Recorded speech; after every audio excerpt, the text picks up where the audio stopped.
There is a saying that goes, sometimes it's better to remain quiet and let people think you are dumb than to open your mouth and remove all doubt.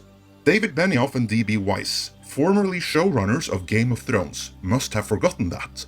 Because during a recent panel at the Austin Film Festival, they opened their mouths. And what came out confirmed everyone's worst suspicions. This just so happened to coincide with word getting out about them no longer making a Star Wars trilogy, which in turn has put a spotlight on Disney and Lucasfilm, a negative spotlight. The revolving door of filmmakers coming and going, and the structural dysfunction that implies, has reached a point where it can no longer be ignored. Even the media outlets that used to be the most supportive of Disney, Lucasfilm and Kathleen Kennedy have now started turning on them, openly questioning how this keeps on happening. Such a critical spotlight is the last thing Disney needs right now, with Rise of Skywalker less than 2 months away. In this editorial, I will begin by going through the highlights of what Benioff and Weiss told the panel at the Austin Film Festival, what the different outlets covering their Star Wars exit are saying about both them and about Kathleen Kennedy, and finally, what the future might hold for both Star Wars and for Game of Thrones at this point.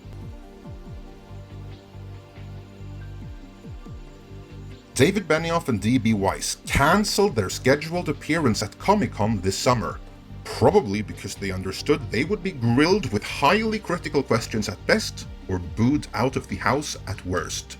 However, they recently chose to attend a panel at the Austin Film Festival where they answered questions in a candid manner.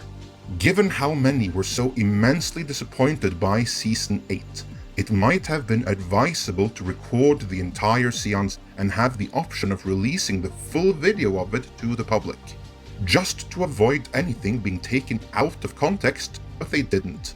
Instead, highlights of their answers were being tweeted, and in the retweeting, some things were taken a little bit out of context, while other things were misrepresented, making Benioff and Weiss sound even more inept than they actually did, and this is what made the rounds.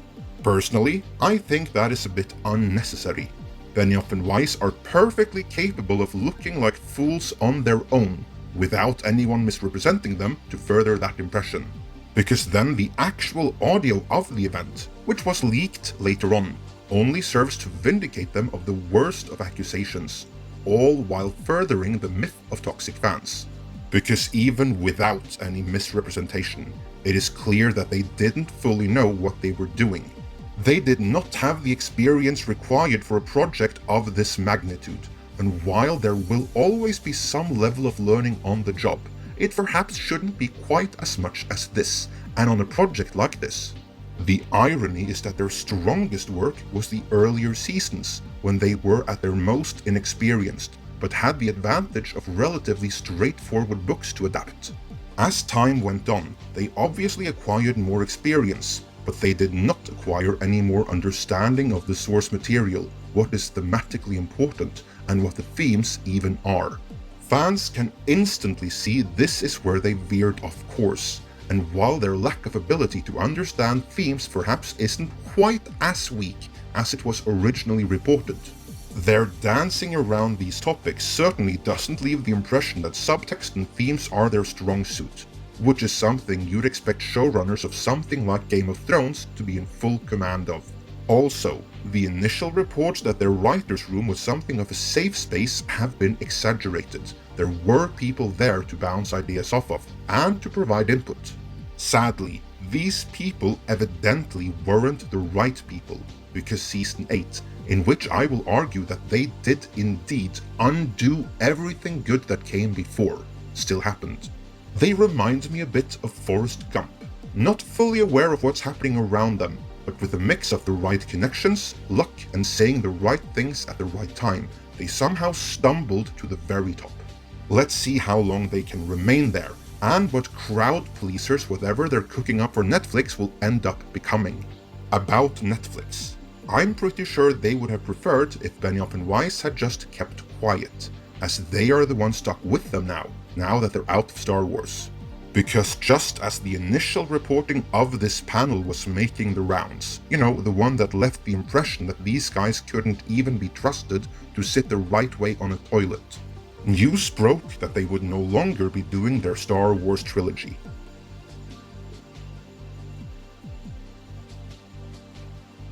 The official narrative when news first broke was that Benioff and Weiss had kind of forgotten their Star Wars commitments when they took on their Netflix commitments. But then they realized they had bitten over more than they could chew, and so they dropped out of Star Wars. Implied message being, nothing to see here people, move along. Except no one believed that, so they started digging right away. More information is starting to come out, and as suspected, there was indeed more to it than them simply not having the time to juggle their Star Wars commitments with their Netflix commitments. Of course, there is something to the argument about them not having time, and actually having bitten over more than they could chew. Many writers and filmmakers can multitask several projects at the same time. The Hollywood Reporter refers to Ryan Murphy, who has a $300 million deal with Netflix, where he is working on 10 projects simultaneously. By contrast, Benioff and Weiss never worked on more than one project at a time, even knowing they were committed to Star Wars. They were looking for a mega deal just as they were about to begin on Star Wars. Wired take this one step further and points out that Benioff and Weiss evidently aren't among those who can multitask, so it's probably for the better if they pick one and stick with it. But there is more to this than just taking on too much. Variety, one of, if not the most respected trade in the industry, placed the blame mostly at the feet of Disney, Lucasfilm and Kathleen Kennedy. The article kind of glosses over the specifics of why Benioff and Weiss are no longer involved, but they do describe the same dysfunctional background circumstances many of us YouTubers have pointed out for years now. How first Josh Trank was fired, how Gareth Edwards' Rogue One needed extensive reshoots which were directed by Tony Gilroy, and how Lord and Miller were fired from Solo when the movie was nearly done, and how Colin Trevorrow left Episode 9. They describe an atmosphere at Lucasfilm where they say they want creative expressions, but ultimately they resort to old-timers like Lawrence Kasdan when push comes to shove, and how filmmakers are given far less creative freedom during production than they were led to believe when they signed on. They highlight one exception though, namely Rian Johnson. They point out that he got all the creative freedom he wanted, but fans weren't too happy with how he chose to use it. While Variety doesn't say so, we've been hearing for years that the reason Rian Johnson alone got such extensive freedom, even to deviate from the plan that Abrams, Kennedy and Iger had laid out for the sequel trilogy, was because he and Kathleen Kennedy share the same political ideology, and Johnson wanted to shove it down the throat of the audience every bit as much as Kennedy did. But with the exception of Rian Johnson, Variety is clear that there is not much creative freedom to be found at Lucasfilm, nor is there much will towards finding common ground. In case of disagreement with Kennedy, the filmmaker walks. This story from Variety is huge, and it is picked up by other outlets as well. So, a major industry trade is now saying the exact same thing that the fandom menace and any other independent pundit has been gaslighted for saying for years now. Something is rotten at Lucasfilm, implication being, things won't be better till the rot has been removed.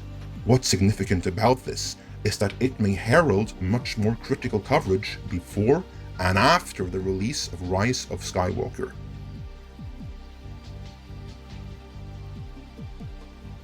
As to the specifics of why Benioff and Weiss are no longer involved with Star Wars, most are vague.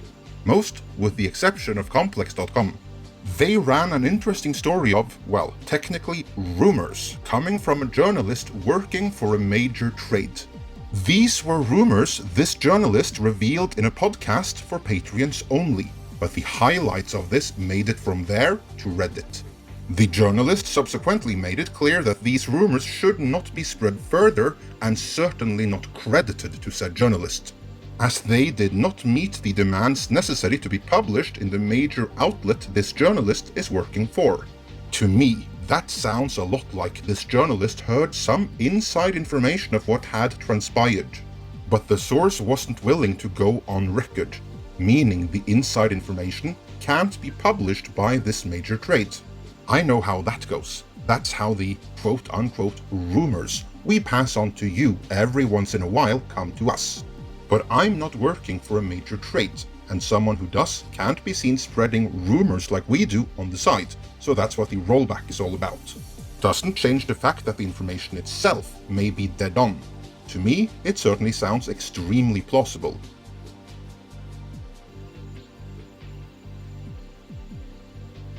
According to these rumors, if you will, this is all about the backlash to Season 8 of Game of Thrones. Apparently, Disney were looking at this backlash and wondering, is this a temporary thing, or are these guys damaged goods forever now? I guess there must have been questions asked about their overall skill level as well, because shortly after, they were removed from Star Wars. That's when Benioff and Weiss started shopping around for another mega deal, when they knew they had lost out on Star Wars. They eventually settled for Netflix, and it would be announced that they were leaving Star Wars of their own free will to give them a face-saving excuse at an appropriate time. That time schedule was, however, moved up in the aftermath of the Austin panel, probably because it made them look like complete idiots, which only served to cast further shade on Disney. Indeed, no tears were shed when fans learned that Benioff and Weiss were out of Star Wars.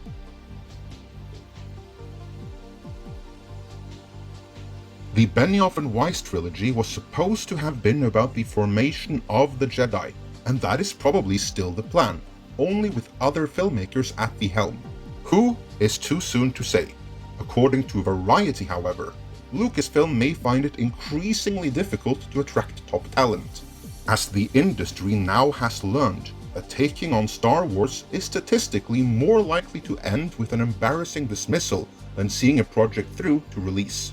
We will have more information on the rise of Skywalker in an upcoming video, but I've been hearing nothing but nightmares coming out of that thing.